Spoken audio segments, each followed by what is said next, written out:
Hello.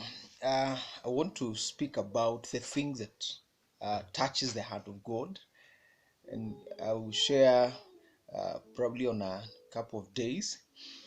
Number one thing I want to talk about is obedience, and obedience is it means willingness to comply with commands, with orders, with instructions, or with authority. And today I want to talk about the obedience of because obedience is one of the things that moves the heart of God.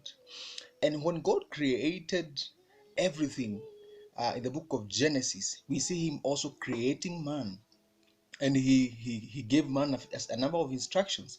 One, he should be fruitful and feed the earth, but also he should till and take care of the land, and he should eat of all the fruits from the rest of the trees, but not from the tree that was at the center, the tree of knowledge of good and evil. But we see man disobeying. We see man going and eating that fruit from which he was not to eat. Remember, God's intention is that man will obey him, because God created man with the ability to make decision to obey or not to obey. But his will and his desire is that man will obey him. And all over the centuries, we see the aspect of disobedience, man disobeying God, which God hates, and it does not please the heart of God. We look about the case of Israelites. God lead them victoriously from the land of captivity, but we see them coming over every time and time again. They disobeyed God, they disobeyed His laws. He gave them the 10 Commandments that cited a number of things they were not to do and those which they were to do. But we see them also indulging even in those things that God told them not to do, because that nature of disobedience, it lies within us. But let me tell you, God still desires us to obey and to walk in obedience, because obedience touches the heart of God.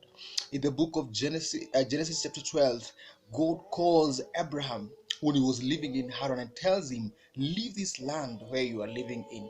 We see Abraham leaving Haran without question, and he went to an unknown land where he has never been, where no one has ever been, but because simply the Lord has said, he chose to obey. And this touched the heart of the Lord.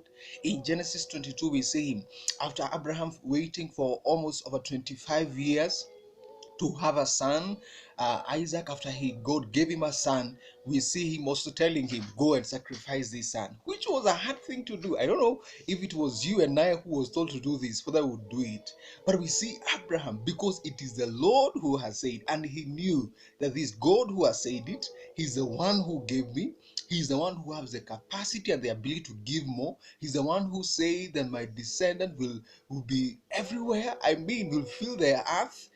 He's the one who is able to still provide. And he went and he obeyed. And we see his act touching the heart of God, and God saying, because you have not withheld your son from me, because you have obeyed me, I will surely bless you.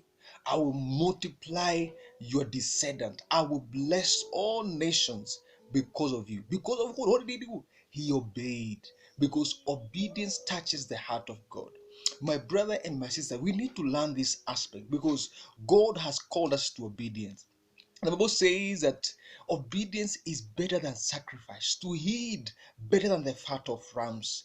God desires us that we shall obey Him and walk according to His words. And Jesus, He was speaking to the people. He told them that whoever loves me will obey my commands, and my Father will love him. That is in John 14:23. That, in other words, what God desires from us is that obedience, is that aspect of saying, God, if you're the one who has said this, I will do it. I will walk in your ways. I will honor you. If your word says I should forgive, then I will completely do that. If your word says I should flee from immorality, if your word says I need to walk in righteousness, if your word says I need to walk in purity, that will be the thing that I will do. Many a times we love obeying that which seems to be working out for us. I mean, that which is doable. If something is, if the Bible says love your neighbor as you love yourself. You find yourself only loving the people who are close to you, who do good things to you. But the meaning of God is not only people who do good things to you, but even your enemies. The Bible says, love your enemies. And this is what God means. And this is one thing that touches the heart of God. As we saw what Abraham did, we must commit ourselves as Christ obeyed to a point of death. We must commit ourselves to say that, Lord, we will obey you to the very end. Because it is only those who obey the Lord will have eternal life. It is only those who obey the Lord will walk under the favor, under the protection of the Lord.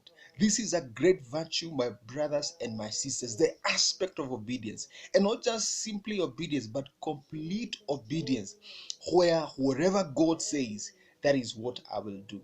That is what God is convicting us this wonderful morning, because his desire for us is that we will walk in his ways, we shall be pleasing unto him, and whatever we do will be in light of his word. And for us to obey it means we must commit ourselves to study his word and to allow his word to thoroughly remain deeply and rooted in our hearts. God bless you.